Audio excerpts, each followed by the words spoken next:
Forget the tidy image of a U-boat. A steel tube, German weapons on the racks, everything standardized. The war at sea didn't work like that. Pistols went missing. Boarding parties grabbed whatever was close. Ammunition turned up in odd calibers.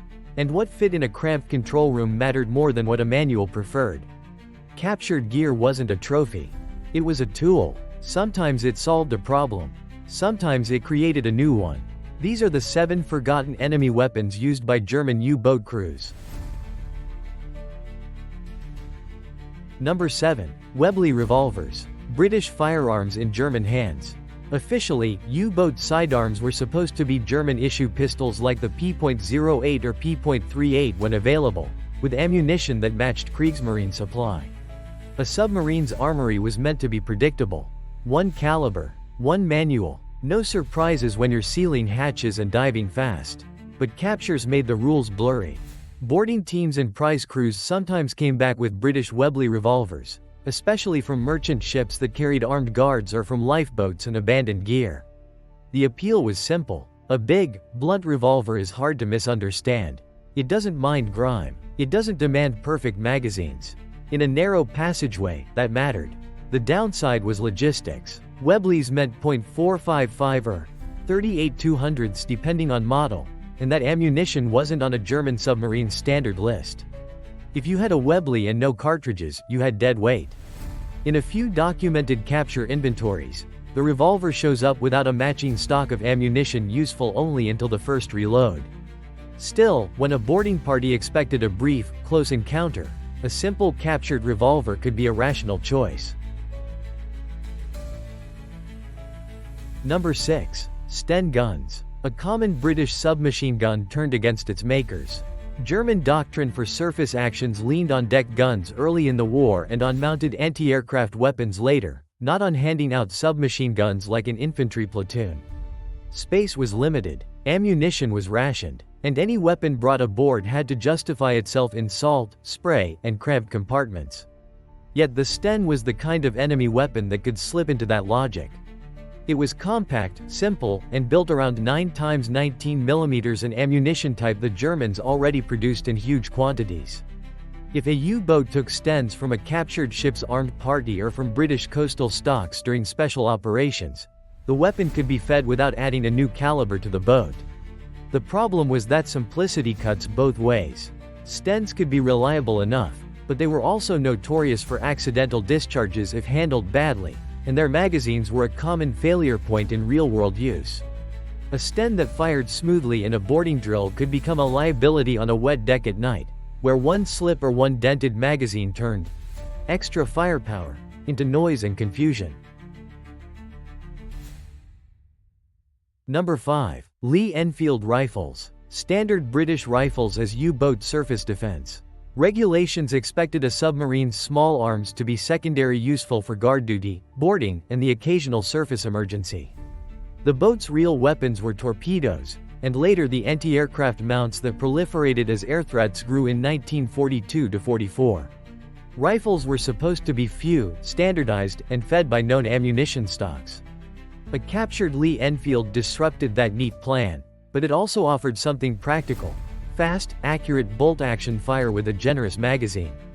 If you were on the surface and had to put rounds into a small target warning shots, cutting down a line, discouraging a stubborn radio operator on a ship you were stopping, the Enfield sights and handling could feel civilized compared to whatever mixed-condition rifles were available. Then the bill came due. .303 British was not a routine U-boat supply item. Captured ammunition might be plentiful after one boarding, and gone after the next. There's also the identification risk. British caliber brass and British rifles on a German deck could confuse a post-action analysis, or create uncomfortable questions if prisoners later reported what they saw. Practical in the moment, awkward in the long war. If you were the officer of the watch and you had one rifle slot to fill, would you choose standardized supply or the gun that shoots best right now? Number 4. Captured flare pistols. Signaling surprise and deception at sea. Signal procedure at sea was supposed to be controlled and unambiguous.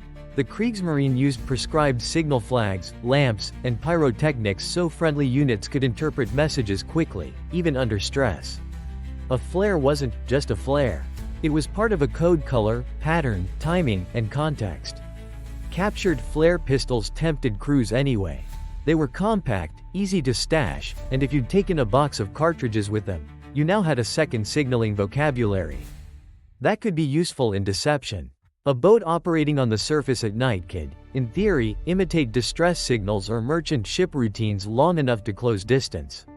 It could also reduce suspicion during the messy moments after a boarding, when you wanted a light but didn't want to advertise German naval flare to anyone watching. But pyrotechnics are not subtle. A flare can betray position as efficiently as it illuminates a target. And mismatched cartridges and pistols were a real hazard. Wrong ammunition can rupture or misfire. And that's not an abstract problem when you're holding it at arm's length on a pitching deck.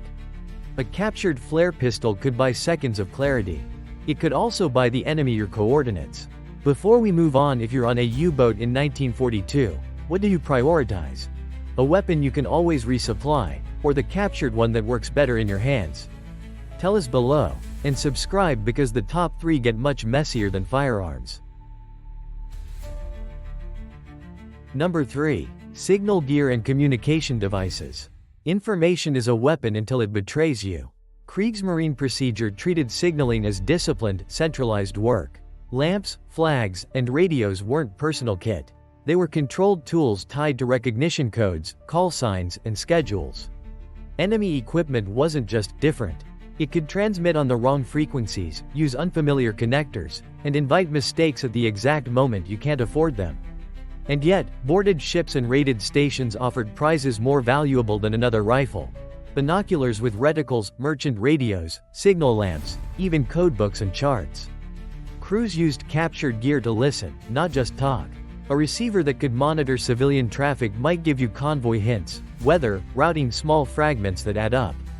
In some cases, a captured lamp or Aldous-style searchlight could help you mimic the surface habits of a merchantman long enough to reduce suspicion. But the risk was built in. Use an enemy radio set to transmit, and you may light up direction-finding networks. Use the wrong lamp pattern, and you advertise yourself as an imposter. It could work quietly gathering traffic without firing a shot. It could also fail one wrong transmission, and aircraft arrive with a timetable. Number 2. Boarded ship machine guns. Heavy firepower that doesn't belong on a submarine. Submarines weren't supposed to become floating arsenals. Officially, deck armament was standardized naval mounts, approved ammunition, trained crews, and stowage that wouldn't turn a narrow walkway into a trap. Anything extra added weight, clutter, and new failure points in saltwater. But boarded vessels sometimes carried machine guns. Lewis guns, Vickers variants, Browning types, even improvised defensive mounts on merchants. If a U-boat had to stay on the surface finishing off a damaged ship, discouraging a stubborn crew, or covering a boarding party dragging a captured gun aboard could feel like buying insurance. Sometimes the ammunition came with it, boxed and ready. Sometimes the gun itself fit a niche. Higher rate of fire than a rifle. More reach than a pistol. Faster intimidation than a warning shot. Then reality bites. Different calibers. Different belts or drums. No spare parts. No proper mount. A heavy gun on a wet deck is not extra security. It's something you must secure, service, and explain. In the best case, it provided a brief wall of fire during a surface emergency. In the worst, it jammed or turned into dead weight when the alarm to dive came fast. Number 1. Improvised weaponry from captured materials. When you can't supply a gun, you manufacture a solution. A submarine's small arms inventory was supposed to be counted, logged, and standardized. Sidearms, a few long guns, approved ammunition. Tools were tools. Weapons were weapons. The distinction mattered because space and safety rules were written in blood. But life aboard a U-boat didn't respect tidy categories.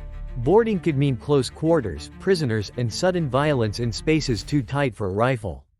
And sometimes the problem wasn't fighting the enemy, it was controlling a moment. Crews improvised. Weighted lines and clubs from belaying pins or scrap. Knives ground from captured metal. Kashes and batons assembled from pipe and cord. Even simple restraints, rope, wire, canvas became weapons when you needed compliance without gunfire. If you took a merchant ship's gear, you didn't just take guns. You took the raw materials of force. It could work exactly as intended. Silent control during a boarding, no shots, no panic. But it could also backfire. Improvised weapons break. They injure the user. They escalate a situation you meant to contain, especially with frightened civilians. This is the least cinematic kind of weapon. It's also the most honest. Captured weapons on U-boats weren't a collector's hobby. They were a symptom of friction between regulations written for order and a war that delivered shortage, improvisation, and half-known threats. Every non-standard gun or tool solved a real problem in one moment, then created a new one in the next. Ammo, identification, training, noise. If you want World War II history without simplification or mythology, subscribe. We stay with the awkward details because that's where the real decisions lived, and where the clean stories start to fall apart.